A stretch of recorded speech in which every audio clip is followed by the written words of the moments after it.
Hola a todos, ¿cómo estáis?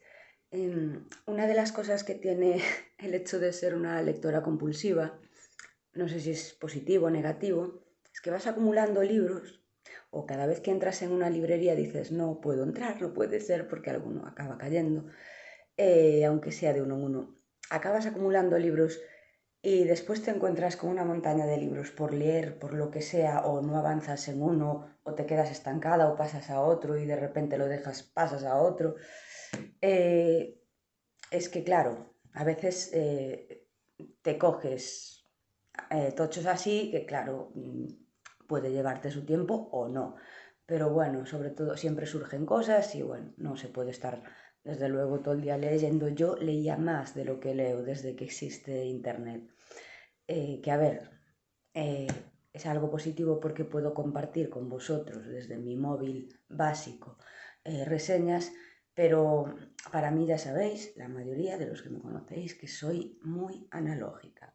Entonces, los últimos libros, bueno, tengo de Mariana Enríquez, Nuestra parte de noche, un libro de relatos de Mariana Enríquez, Los peligros de fumar en la cama, que los tengo ahí a medias. Bueno, el de relatos me leí alguno que otro.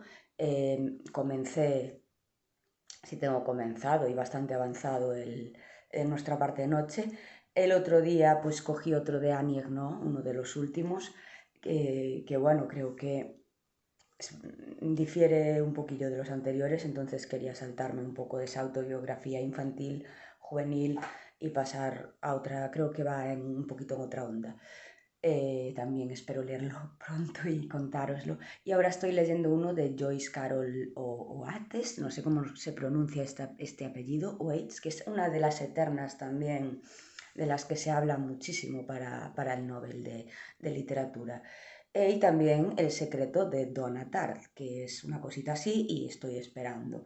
Porque bueno, el siglo XIX es una de mis épocas favoritas, el romanticismo, la época victoriana, la novela gótica de terror romántica. Entonces dije, mira, este libro que lo leí hace 2 o 3 años, La casa de los siete tejados de Nathaniel Hawthorne, y es un libro que siempre había querido leer, no lo encontraba en ninguna librería, lo tuve que pedir por internet. Y este tiene pros y contras. Tiene reseñas tanto negativas como positivas. Hay quien dice de él que es la mejor novela gótica del siglo XX, perdón, del siglo XIX, porque fue publicada en 1851. Hay quien dice que es la mejor. Sin embargo, hay lectores, mirando reseñas de lectores, que dicen que no pudieron con ella porque las descripciones son minuciosas, porque es una lectura lenta. Sí es una lectura lenta, porque no da miedo, no se puede considerar novela de terror ni gótica. A ver, no es terror. Si hay sucesos paranormales, una carga sobrenatural, efectivamente hay. Bueno, teniendo en cuenta que este autor es de Salem, Massachusetts. Bueno, ya sabéis los que seguís un poco la historia, conocéis un poco la historia de las brujas de Salem, la historia de este lugar. Y, y bueno, él se basó para escribir este libro en una casa contigua a la suya. Esta casa existe realmente, es decir, es una casa bueno, donde él vive, una casa casa real en Salem, Massachusetts, que consta de, en concreto, 17 habitaciones, ¿vale? Entonces, claro, yo dije, voy a hacer, a mí me gustó, sí que sí me gustó, pero sí que se hace lenta. Hay que tener en cuenta un dato. Cuando leemos obras del romanticismo, es decir, del siglo XIX o de la época victoriana, tenemos que tener presente que normalmente son obras densas, normalmente, ¿vale? Y son obras muy centradas en la descripción, que si ves pasar un gato, cómo es ese gato, de qué color, cómo camina, hacia dónde se dirige, si se sienta, si se para, por qué no se para, cómo describe el tobillo de cierta mujer, o las maneras de andar, o cómo se cubre la cabeza, o cómo se ata un pañuelo. Puede estar 2, 3 páginas en una descripción de ese tipo. A mí me apasionan. Hay quien prefiere las lecturas más ágiles, más rápidas, que no se paren tanto en las descripciones. Por eso o adoras el siglo XIX o no, porque es una época, quiero decir, la mayoría de estas novelas, la descripción es minuciosa. Y hay a quien a quien le puede resultar efectivamente una lectura lenta, pero yo las disfruto muchísimo. Bien, es cierto que tuve que echarle un ojo, releer ciertas, porque no la tenía marcada, releer ciertos aspectos, pero bueno, al haber dado clase de literatura universal, siempre recuerdas cosas y recuerdas sobre todo el final, ¿vale? Y bueno, sobre todo el hecho de ser de Salem, ¿no? Que ya puede generar esa especie de acercamiento hacia la obra, ¿no? La casa de los siete tejados. Bueno, para los que no conocéis el autor, seguramente os suene la obra La letra escarlata, en la que hay película, protagonizada por Demi Moore y Gary Oldman, me parece, que hacen un papelón, ¿vale? Un papelón. De esa película también podría hablar bastante. Tiene otras obras como Twice Told Tales, cuentos, relatos, o El experimento del doctor Heidegger. Vale, vamos a empezar con, bueno, el escenario, ambientada en Salem, Massachusetts. Los personajes, me voy a centrar en los más importantes, que son Matthew Maul. eh, la historia, vale, el engranaje principal, es que son tantas cosas las que hay que decir, el argumento en sí. El pasado como lastre, es decir, los pecados cometidos de alguien se pueden heredar de generación en generación, pecados heredados que pasan de generación en generación, los pecados que alguien ha cometido. Vale, en este caso, la historia se ambienta en el siglo XVII, está escrita en el XIX, pero se ambienta en el XVII. Y Matthew Maul es un hombre misterioso que vive en una cabaña de estas, un lugar humilde. Y es así un hombre, digamos que condenado por brujo, por hechicero, condenado por brujería, en un juicio que preside el coronel Pyncheon, que es uno de los personajes principales. Pyncheon y luego su descendencia, ¿vale? Sobrinos, hermanos, tíos, primos, ¿vale? Un juicio, lo condenan a la horca, al cadalso, y este coronel decide construirse una mansión precisamente en el lugar donde vivía humildemente este señor, Matthew Mole. Vale, el día de la ejecución, cuando lo llevan al cadalso, él maldice al coronel Pyncheon y a toda su estirpe. Concretamente, le dice: Dios le hará beber sangre, Dios te hará beber sangre. Así es que el día de la inauguración de la casa, de la mansión Pyncheon, el coronel de repente aparece muerto, muere repentinamente. Y es ahí donde podemos decir que se inicia una especie de maldición que afectará a todos sus descendientes, a toda su familia. Bueno, yo me pregunto, ¿es folclore, superstición, leyenda o es la propia maldad del ser humano la que hace, debemos tener en cuenta, eh, las historias, las leyendas que había sobre las brujas de Salem en la época, etcétera? ¿Hasta qué punto es superstición, es leyenda o es el propio cerebro el que, o la propia persona y su maldad la que genera pues que todo le salga como, pero bueno, sí existe el elemento paranormal en esta novela, ¿vale?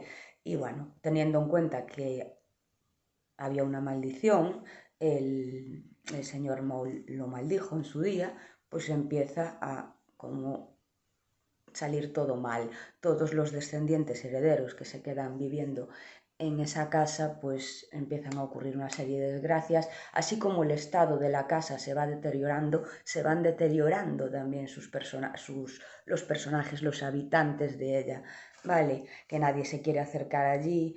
Quizás el hecho de los siete tejados, bueno, es buscar cosas donde no las hay, ¿no? Es como decir, el caballero del verde gabán en el Quijote, alusión al color verde, que si significa esto, si significa lo otro. Muchos críticos pues indagaron que se trataba de que el color verde, cuando repite el caballero del verde gabán, simplemente era un hombre con un abrigo verde.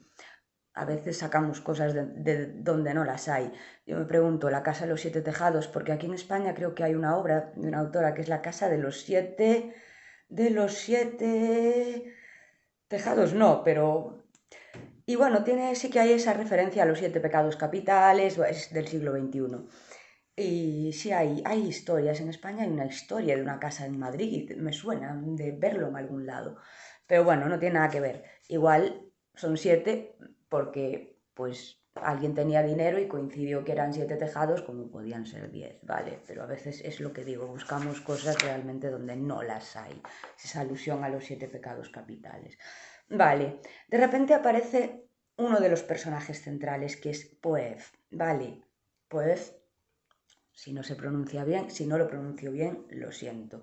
Es una de las sobrinas de los Pyncheon, ¿vale? De un carácter como inocente, al mismo tiempo alegre, dulce, y llega como para deshacer un poco eso, llega con ese carácter no tan mustio de los que convivían allí, sino con otra idea, una idea de renovar, porque habían montado una tienda, aparte de la familia Pyncheon, a la que, bueno, apenas acudía nadie. Entonces ella llega y se hace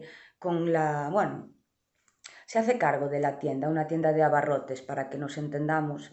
Abarrotes es como decir hoy en día un ultramarinos, ¿vale? Una tienda de alimentos o un bar tienda. Entonces llega desde el campo y se hace cargo, ayuda a parte de la familia con la tienda. Al final se queda ella. Y al mismo tiempo mantiene una especie de romance con un misterioso inquilino que vive en el ático de esta casa. Y vive precisamente allí porque está escribiendo la historia de la familia Pyncheon. Se llama Holgrave. No quiero decir al final qué pasará, no quiero hacer ningún adelanto ni destriparos la obra, pero es positivo el hecho de que ella tenga un idilio, un romance con este escritor que vive en el ático para, bueno, dedicarse a recrear la historia de esta casa y de lo que está ocurriendo. Sí, parece que las cosas empiezan a ir un poquito mejor. De hecho, para mí uno de los personajes que mucha gente puede pasar por alto es un niño y cada vez que sale en la obra me da como una especie de alegría. Es un niño que va asiduamente a comprar o a abastecerse de galletitas de jengibre que pues a veces le regala, ¿no? Y es un niño así muy perspicaz, digamos, y es el que le da ese toque un poquito de actualidad, un poco más no tan triste, no tan mustio. No así la maldición, parece que siempre acecha, que siempre vuelve, pero bueno, os dejo con el misterio de quién es Holgrave. Pues para mí es uno de los personajes más importantes, el hecho de que aparezca en un momento dado en la obra para cambiar un poquito todo y para ver si esta maldición se mantiene. ¿Tendrán que abandonar la casa? No, sí. ¿Quién es realmente el escritor del ático? ¿Existen las maldiciones? Así como si el universo conspira a tu favor. Bueno, yo tengo mi idea sobre eso. El universo no conspira ni a favor ni en contra de nadie, porque uno aquí es un puntito negro o menos que un puntito negro en el universo para que el universo se preocupe por ti, precisamente. Es como la idea de Dios. Pero bueno, vamos a dejarlo ahí. El que crea, superstición, magia, leyenda. Y bueno, creo que no me dejo. Lo más importante es esto: carga sobrenatural, maldición que se echa sobre alguien que, bueno, construyó una mansión en el terreno de otra persona a la que tomaban por hechicero, por brujo, por malvado, y este lo maldice. Y bueno, parece que esa maldición pues va haciendo su efecto. No os destripo el final, podría, pero lo dejo ahí, podéis leer la obra La casa de los siete tejados de Nathaniel Hawthorne. Podemos hablar de novela gótica, de novela de romance. Hay quien dice que no hay terror. Bueno, el que dice que aquí no hay terror es que por terror, una cosa es terror, otra cosa es gore, ¿vale? Es novela gótica, siglo XIX, 100%, ¿vale? Descripciones minuciosas, narración lenta, todos los datos aquí presentes. Y para terminar voy a abrir una página cualquiera, aunque esto no es lo mismo que abrir pues, un libro de Annie Ernaux, que es directa, ¿no? Esto puedes estar, abra donde abra, está describiendo algo, ¿no? Por ejemplo, el mono, entre tanto, se situaba a los pies del italiano, mientras su gruesa cola le salía enroscada con absurda prolijidad por debajo de la falda escocesa. Le ponía una cara arrugada y abominable a todos los transeúntes, al círculo de niños que enseguida lo habían rodeado a la puerta de la tienda de Hepzibah, y mirando hacia arriba, a la ventana abovedada desde la que Poe y Clifford lo contemplaban. Asimismo, a cada momento el mono se quitaba la gorra y hacía una reverencia muy servil. Esto no os puede decir nada, simplemente aparecen aquí retratados algunos personajes, una de las hermanas del protagonista, descendientes, aparece... Y entonces, de pronto, Poe cayó en la cuenta de que ese juez Pyncheon era el original de la miniatura que le había enseñado el daguerrotipista en el jardín, y que esa expresión dura, severa e implacable que tenía ahora en el rostro era la misma que el sol había insistido tan inflexiblemente en sacarle en la imagen.